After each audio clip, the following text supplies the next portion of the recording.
Queridos irmãos e queridas irmãs, sejam bem-vindos ao canal Espiritismo, Estudos para a Vida.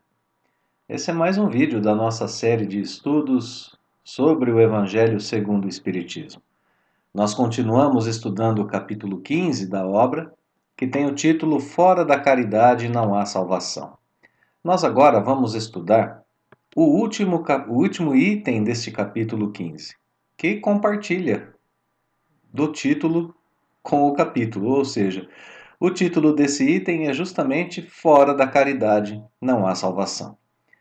Ele corresponde ao subitem 10, portanto, desse capítulo 15, e contém apenas 2 parágrafos com ensinamentos de Paulo, o apóstolo, sobre essa máxima. Os ensinamentos de Paulo vão nos falar sobre essa máxima, essa frase, né? Se quisermos, essa lei, esse mandamento que diz que fora da caridade não há salvação. Bem, então para que possamos resumir esse item, nós vamos dizer que Paulo, durante o seu texto, ensina justamente a importância dessa máxima que diz que fora da caridade não há salvação. E ao nos mostrar o valor dessa máxima, no que diz respeito ao progresso que a prática dela causa para os homens, o apóstolo também ensina sobre a origem divina do Espiritismo, sua relação com os ensinamentos de Jesus e sua autoridade para completá-los, sempre nos convidando a vivê-los com mais intensidade. Esse é o resumo dos ensinamentos que Paulo nos traz nesse item. Bom, vamos pensar agora um pouquinho naquele aspecto de continuidade da obra, antes de irmos diretamente ao estudo do item. Vamos lembrar. Anteriormente, nós aprendemos que a caridade é uma virtude que se transforma em um dever humano que vai abranger todas as relações dos homens, ou seja, as relações que nós temos com a gente mesmo, as relações que temos com o nosso próximo e as relações que temos para com Deus. Aprendemos também que a caridade, portanto, é o caminho único para a salvação. Agora nós veremos a conclusão do capítulo ressaltar a importância dessa máxima espírita, nos convidando justamente a praticá-la. Essa conclusão do capítulo, portanto, retoma os princípios anteriores, retoma os ensinamentos anteriores e soma a eles o comentário sobre o Espiritismo como doutrina, que apresenta esse mandamento, nos dando assim durante essa conclusão, uma visão geral da importância da caridade e do porquê o Espiritismo a coloca como sendo o único caminho para a salvação. Essa é a ideia de continuidade, né? Uma retomada dos princípios anteriores e a apresentação do lugar da doutrina em relação a essa máxima: fora da caridade não há salvação. Bem, agora então vamos ao texto do apóstolo Paulo. Esse que estamos expondo é o primeiro parágrafo do texto, que nós dividimos em 2 partes. Ele continua daqui a pouquinho. Então vamos lá. Escreve Paulo: Meus filhos, na máxima, fora da caridade não há salvação, estão encerrados os destinos dos homens na terra e no céu. Na terra, porque à sombra desse estandarte eles viverão em paz. No céu, porque os que a houverem praticado acharão graças diante do Senhor. Essa divisa é o facho celeste, a luminosa coluna que guia o homem no deserto da vida, encaminhando-o para a terra da promissão. Ela brilha no céu como auréola santa, na fronte dos eleitos, e na terra se acha gravada no coração daqueles a quem Jesus dirá: Passai à direita, benditos de meu Pai. Reconhecê-los-eis pelo perfume da caridade que espalham em torno de si. Nada exprime com mais exatidão o pensamento de Jesus, nada resume tão bem os deveres do homem como essa máxima de ordem divina. Então, aqui nesse primeiro parágrafo, nós já temos certamente alguns ensinamentos de alto grau de importância, né? A gente pode começar a explorar esse parágrafo pelo tratamento que o apóstolo Paulo nos traz, né? Meus filhos. Ele se dirige a nós pelo tratamento paterno, né? É um tratamento carinhoso, é uma relação filial. Ele vai nos ensinar como um pai ensinaria um filho. Meus filhos. É um tratamento muito carinhoso, né? Vai nos dizer na sequência: meus filhos, fora da caridade não há salvação. Bem, um tratamento carinhoso para nos dar um ensinamento valioso, um ensinamento profundo. Nessa máxima, nessa frase, nesse mandamento, fora da caridade não há salvação, estão todos os destinos dos homens, estão encerrados os destinos dos homens, tanto aqui na terra quanto no céu. O mandamento da caridade é condutor, portanto, de nossas ações nos dois planos da vida. Isso quer dizer que não se perde aquilo que se faz na caridade. Toda vez que agimos fazendo a caridade, nós encontraremos na terra paz. Aqueles que vivem sob esse estandarte na terra encontrarão paz. Estandarte é uma insígnia, né? É um símbolo. Símbolo de uma nação, é uma bandeira. Quem viver na caridade produz e encontra paz aqui na terra. E quem viver sob o conceito da caridade, sob o mandamento da caridade, encontra no céu as graças do Senhor, as graças de Deus. Na vida futura, há a graça, as dádivas que Deus dá àqueles que vivem conduzidos por essa máxima, né? Conduzidos por esse mandamento.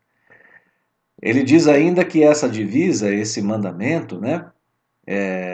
A divisa é um emblema, como nós vínhamos dizendo, né? Essa divisa, esse emblema, fora da caridade não há salvação, é o facho celeste. Facho é um archote, é uma tocha, é uma luz que guia o homem no deserto da vida, encaminhando-o para a terra da promissão. O que quer dizer essa frase, né? Então, toda vez que a gente age na caridade, que nós agimos guiados por esse conhecimento, nós estamos agindo guiados pela luz do deserto da vida, pela luz através do deserto da reencarnação, através do deserto das coisas que nós devemos fazer por nós mesmos, de nossas responsabilidades, o deserto de nossos deveres, que nós temos, né, tanto aqui na reencarnação como na vida espiritual, na vida fora da carne. Mas para nós aqui na Terra agora, nós que estamos estudando juntos o Evangelho, vamos interpretar esse deserto como sendo a nossa reencarnação e os nossos deveres que nós devemos, os nossos deveres que nós temos de cumprir.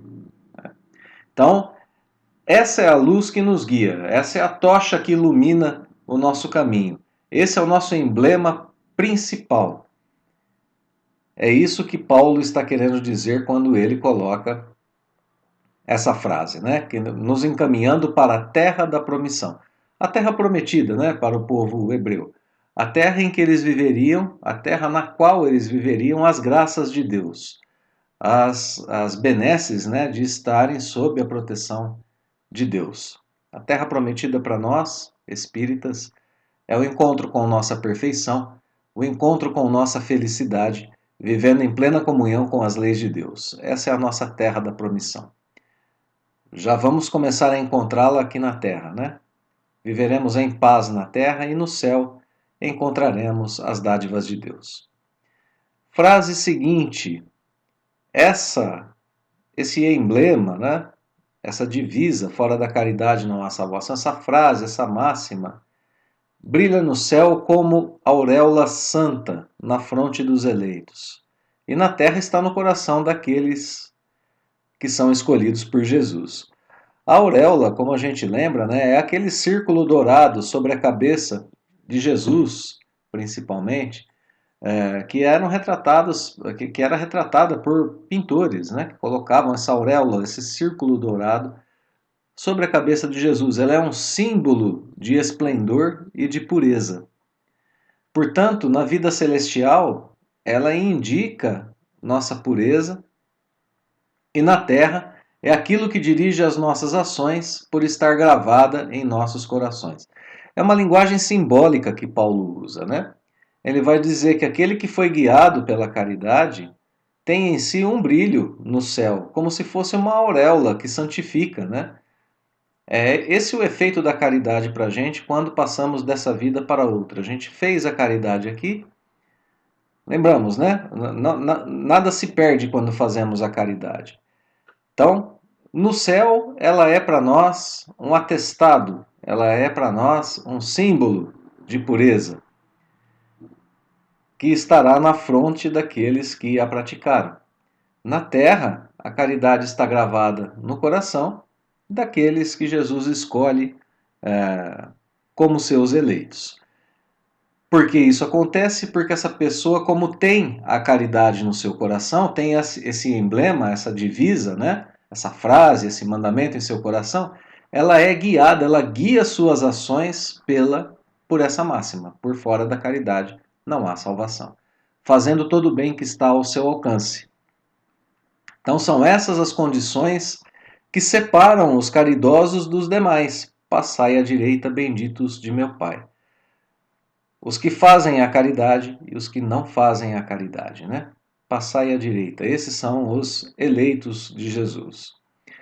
Essas pessoas podem ser reconhecidas pelo perfume de caridade que espalham em torno de si. Aqui a questão do perfume, né? Mais uma linguagem figurada, mais uma linguagem metafórica, né? O perfume é algo que se espalha agradavelmente pelo ar, que chama a atenção de todos que estão ao redor. A gente reconhece o perfume da caridade, a gente vê a pessoa sendo caridosa, sente o bem-estar da presença dessa pessoa. É assim que a gente reconhece uma pessoa caridosa, né? O texto termina dizendo que essa máxima, fora da caridade não há salvação, expressa com exatidão o pensamento de Jesus e que ela resume os deveres do homem e que ela é uma máxima de ordem divina. Então aqui, nesse ensinamento ou mandamento da caridade, né, estão contidos os deveres humanos e o pensamento de Jesus. E por isso ela é uma expressão divina, porque é algo completo, é algo que vem de Deus. E por isso é tão completo, tão simples de dizer e de se adotar. Né? Fora da caridade não há salvação. Isso está ao alcance de todos. Então, nesse parágrafo, até agora, ele tem uma segunda parte, né? Mas até aqui o apóstolo Paulo se esforça para explicar a importância dessa máxima, desse mandamento, né? Fora da caridade não há salvação. E como ele se esforça para isso? Ensinando sobre os efeitos da prática da caridade, né? Paz na terra, as benesses de Deus no céu e assim por diante. E esse esforço dele a gente percebe quando ele faz essas comparações que a gente encontra aqui, que exaltam justamente a pureza dessa máxima, que exaltam o alto valor dessa máxima e a necessidade de a praticarmos para o bem. Então, quando Paulo compara, né, a caridade a uma auréola, quando ele a compara com um perfume, e assim por diante, né? Como quando ele a compara a uma divisa, a uma luz que nos guia, então ele está se esforçando ao máximo para nos dizer o quanto ela é importante, né? É ela que nos guia através de nossas vidas, que nos produz frutos para a vida futura, é ela que nos traz paz aqui na Terra, é ela que nos coloca, né, num bom caminho, enfim, é ela que torna a nossa vida uma vida perfumada, é ela que nos faz ser reconhecidos assim pelos outros, né? Como alguém que quando chega em um ambiente o perfuma de caridade por nossas ações, por nossas escolhas. Ela é o pensamento de Jesus resumido. Enfim, toda essa importância que é colocada por Paulo aqui nesse primeiro parágrafo, né? Então, nessa primeira parte é isso que nós estamos vendo. Paulo nos chamando a atenção para a importância dessa máxima fora da caridade não há salvação. E para a sua origem já também, né? Ela é de ordem divina. Vamos ver como que o apóstolo conclui esse parágrafo. Não poderia o Espiritismo provar melhor a sua origem do que apresentando-a como regra, por isso que é um reflexo do mais puro cristianismo. Levando-a por guia, nunca o homem se transviará. Dedicai-vos, assim, meus amigos, a perscrutar-lhe o sentido profundo e as consequências, a descobrir-lhe por vós mesmos todas as aplicações. Submetei todas as vossas ações ao governo da caridade e a consciência vos responderá. Não só ela evitará que pratiqueis o mal, como também fará que pratiqueis o bem. Porquanto uma virtude negativa não basta, é necessária uma virtude ativa. Para fazer-se o bem, mister sempre se torna a ação da vontade. Para se não praticar o mal, basta as mais das vezes a inércia e a despreocupação. Então vamos pensar um pouquinho nesse parágrafo, né? A primeira coisa que ele fala aqui é que o Espiritismo prova a sua origem porque apresenta essa máxima, fora da caridade não há salvação, como uma regra. Ora, a gente não acabou de ver Paulo dizer que essa máxima é de origem divina? Se o Espiritismo a apresenta, o próprio Espiritismo prova a sua origem. A apresenta como regra, e por isso o próprio Espiritismo é de origem divina. Porque a reconhece e a apresenta para a humanidade. Ela é um reflexo do mais puro cristianismo. A origem da doutrina divina, a origem da doutrina espírita, portanto, também é divina. Isso se percebe ao identificarmos a máxima como uma regra que vem de Deus, que já vem do cristianismo e que expressa a lei divina e o cristianismo com alta fidelidade, com mais pura fidelidade, né? A máxima também está aí a aureolar o espiritismo, está a comprovar a origem do espiritismo, a identificar a pureza do espiritismo, a divindade da doutrina, exatamente como acontece com os homens, né? Aqueles que seguem essa máxima são aureolados. A doutrina espírita também o é, por apresentar essa máxima. Uma coisa muito importante, né? Quando o homem se guia por essa máxima, ele nunca se transviará, nunca se desviará do caminho. Ele estará sempre em um caminho seguro. Na sequência do texto, nós vemos que a nossa tarefa, portanto, é perscrutar-lhe o sentido profundo, é perguntar, pesquisar, analisar o sentido profundo dessa máxima que diz: fora da caridade não há salvação. E como que a gente vai fazer isso? Descobrindo por nós mesmos todas as aplicações dessa máxima no dia a dia. Onde e como eu posso ser caridoso? Isso é adquirir experiência na caridade. Existem diversos modos diferentes de caridade e a nossa missão, então, é descobri-los, é vivê-los, para que a gente possa, então, continuar com confiança, submeter as nossas ações ao governo da caridade. Quando a gente fizer isso, todas as nossas ações ao governo da caridade, a gente vai perceber que a nossa consciência nos trará essas experiências e as descobertas desses modos de caridade. É um círculo, né? A gente vai tentando e vai conseguindo fazer a caridade, e a consciência aqui então tem um papel fundamental. É ela que atesta a veracidade e a utilidade da prática dessa máxima.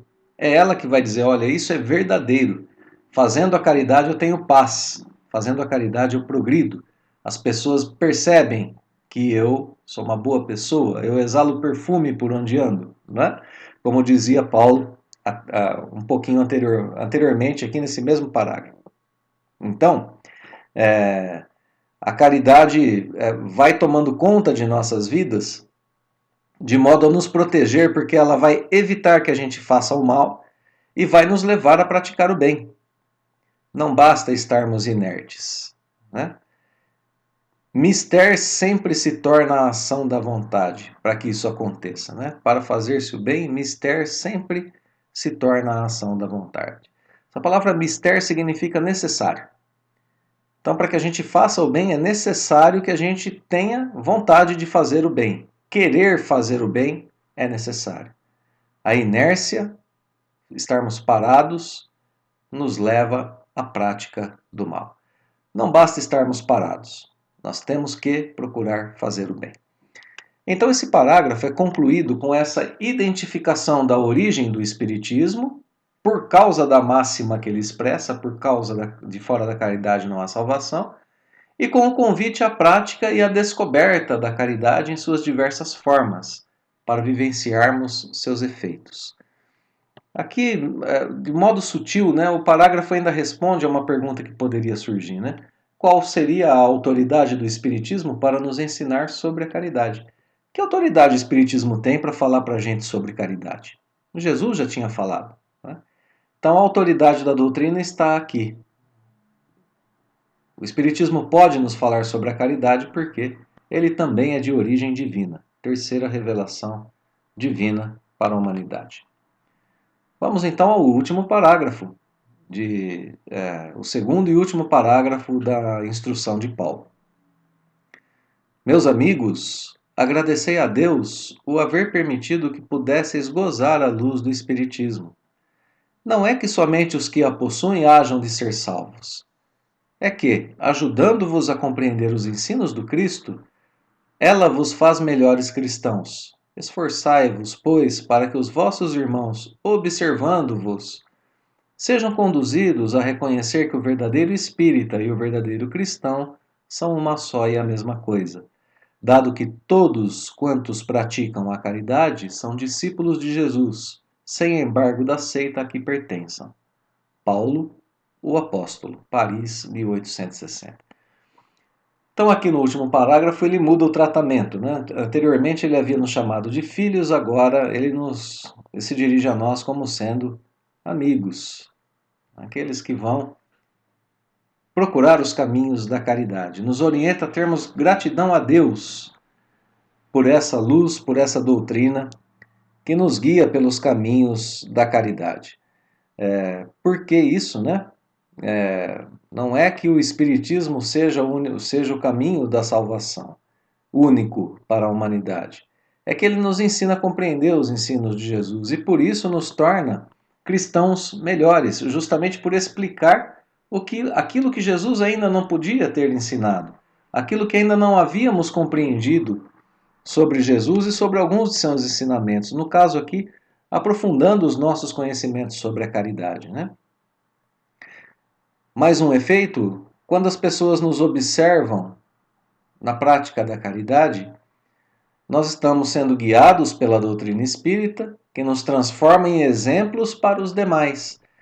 Essas pessoas observam nossas atitudes caridosas, observam o bem-estar que isso proporciona tanto para nós mesmos, quanto para aqueles que recebem de nós a caridade, observam os amigos que nós conquistamos, as amizades que fazemos, a paz que conquistamos em viver bem, sob qualquer circunstância, e todos os demais efeitos que a caridade traz.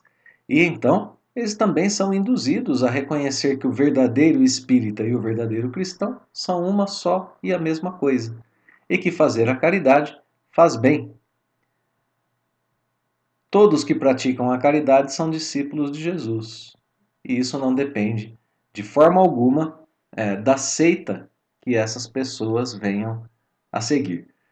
Por isso, o verdadeiro espírita e o verdadeiro cristão são um só, pelas ações na caridade, não pela seita e nem pela religião que venham a seguir. Bem, então esse parágrafo conclui o texto nos incentivando ao estudo do Espiritismo com os objetivos de nos aprimorarmos, de seguir Jesus e de sermos exemplos disso para o nosso próximo. Além do que, esse parágrafo vem para fazer esse fechamento, então, do capítulo como um todo, né?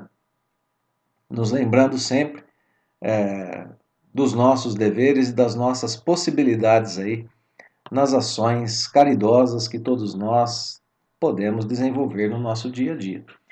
Nós vamos concluir então o capítulo 15 dizendo que, e esse item, né, dizendo que Paulo nos convida nesse texto ao estudo da doutrina e é o estudo aprofundado dos contextos gerais da nossa existência. Lembramos, né? Ele nos disse que nós temos que pesquisar, que explorar, que analisar, que descobrir a caridade por nós mesmos. Então, esses são os contextos mais profundos da nossa existência. Quem nós somos, quais são os nossos limites no entendimento e na prática da caridade, como podemos ultrapassar esses limites e fazer melhor? Bom, esse estudo acontece em pelo menos 3 níveis, ou se quisermos, em 3 âmbitos da nossa existência, né? No estudo teórico do Espiritismo e da prática da caridade, na prática mesmo da caridade, na experiência da caridade e de seus efeitos. E por fim, na análise diária dessas nossas experiências, e isso tudo vai nos trazer autoconhecimento e progresso. Por isso que fora da caridade não há salvação. Ele é esse ensinamento completo para nós individualmente e que ainda por cima contempla o nosso próximo com ações de bem-estar, com ações de consolo, com ações de socorro, de tudo aquilo que ele precisa. E nos leva assim também ao cumprimento de nossos deveres, portanto, com as leis divinas. Belíssimo ensinamento da caridade, muito importante essa máxima, essa frase e esse mandamento que a doutrina espírita traz a toda a humanidade. Estejamos atentos, pois fora da caridade não há salvação. Vamos praticá-la, não é? Queridos irmãos e irmãs, deixamos como sempre o nosso fraterno abraço, o agradecimento pela companhia nos estudos, os votos de que Deus nos abençoe a todos, hoje e sempre. Continue conosco. Até o nosso próximo encontro.